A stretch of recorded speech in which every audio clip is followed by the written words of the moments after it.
उस टाइम पे जब माँ थी तो माँ को मैंने कभी सुख नहीं दिया। एक बार मैंने अपने आप में भी झांक कर देखा कि शराब छोड़ना मेरे लिए अभी आसान काम नहीं रह गया, क्योंकि मैं इतना नीचे चला गया था शराब के लत में, और मैं इतने दूर निकल गया इस दौड़ में कि वापस आना नामुमकिन था।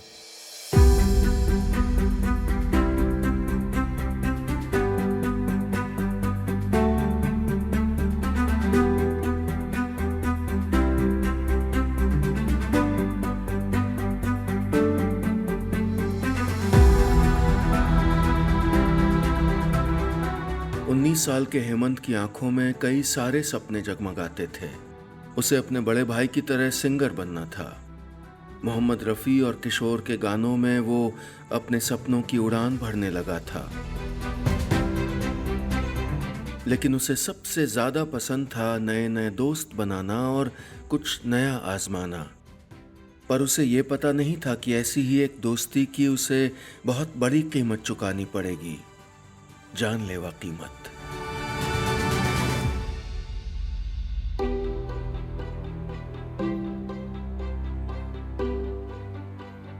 19-20 साल का था। कुछ दोस्तों के साथ मैंने थोड़ा सा लेना चाहा, बहुत रिक्वेस्ट पे। शराब की बुराइयाँ ये पता नहीं थी। बढ़ते बढ़ते बढ़ते फिर ज़्यादा हो गया।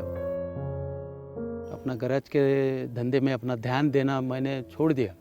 दोस्तों के साथ कुछ गलत काम करना, चक्कू दिखा के पैसे निकालो, ये वो क्राइम होने लगा।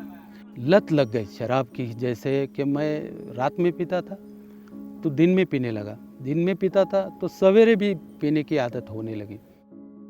मारामारी करताना तलवारी भरपूर असायच्या त्यांच्याकडं, मग ते घरात आणायचे, लपवून ठेवायचे. मग त्याची भीती वाटायची की आपल्याला ह्यांनी काय करतात का काय. घाबरल्यागत व्हायचं, झोप यायची नाही, रात्रभर जागं बसायचं.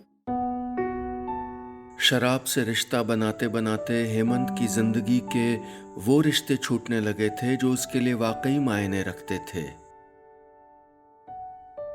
माँ रोती थी।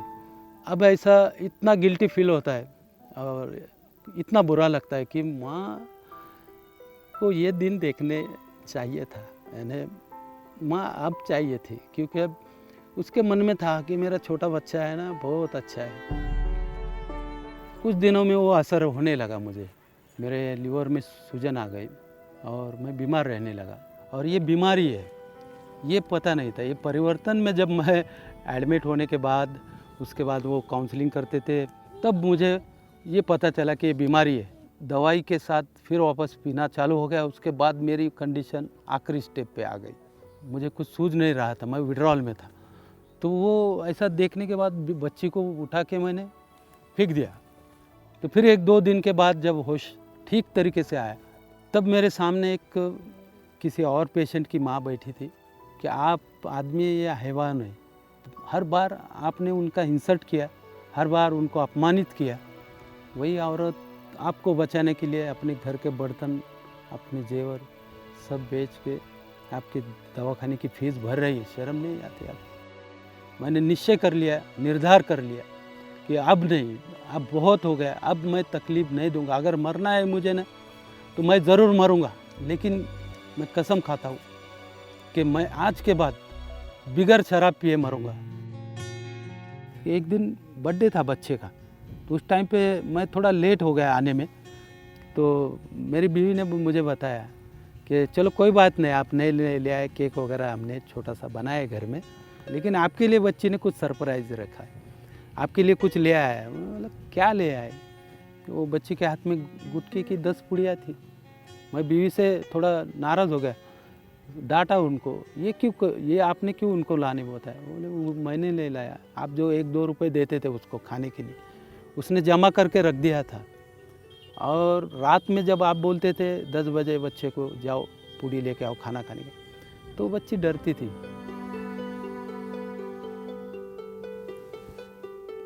तो मेरे अंदर का जो शैतान है निकल गया। मैंने अपने आप को बोल दिया कि मैं राक्षस हूँ।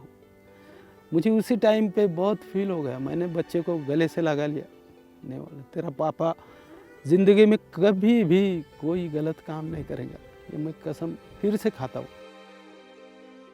1996 तब से मैंने शराब छोड़ दिया, यानी मुझे शायद 25 साल हो गए।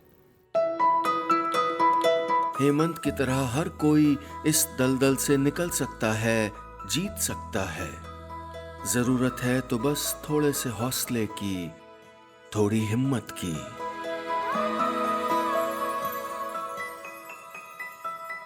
अगर आप चाहते हैं कि आप या आपके जानने वाले शराब छोड़ नहीं पा रहे और उनको कोई मदद चाहिए, तो ईमेल करिए poisonswelove@gmail.com पर, यानी poisonswelove@gmail.com पर, या देखाइए वेबसाइट poisonswelove.org।